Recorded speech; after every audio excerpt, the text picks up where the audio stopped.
जुनी होती वाट मातीची, बैलगाडीचा होता मान, श्रमाची ती गती होती, साधेपणात होता प्राण. शेतकरी मित्रांनो, आज एक कस्टमर काही वस्तू घेण्यासाठी आले होते.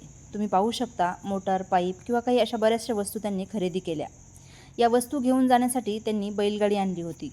पूर्वीच्या काळात बैलगाडी म्हणजे माणसाचं भरोसाचं नातं होतं. परंतु काळ बदलला, यंत्र आली आणि हरवली ती बैलगाडी. हीच बैलगाडी पाहून आज मन अगदी जुन्या आठवणीत गेलं. शेतीतून धान्य आणायचं असेल, बाजारात जायचं असेल किंवा कोणतंही काम असेल, सगळीकडे फक्त बैलगाडीच. बैलांशी माणसाचं नातं अगदी आपुलकीचं आणि प्रेमाचं होतं.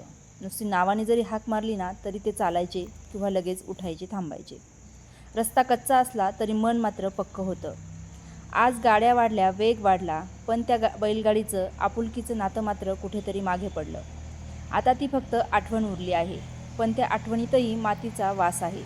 म्हणूनच आज अचानक सामान घेण्यासाठी गाडी घेऊन आलो असे म्हणणारे कस्टमर जेव्हा बैलगाडी घेऊन येतात तेव्हा मन अगदी प्रफुल्लित झाले. आणि हा सुंदर क्षण सर्वांसोबत शेअर करावा वाटला, एवढंच काय ते. धन्यवाद.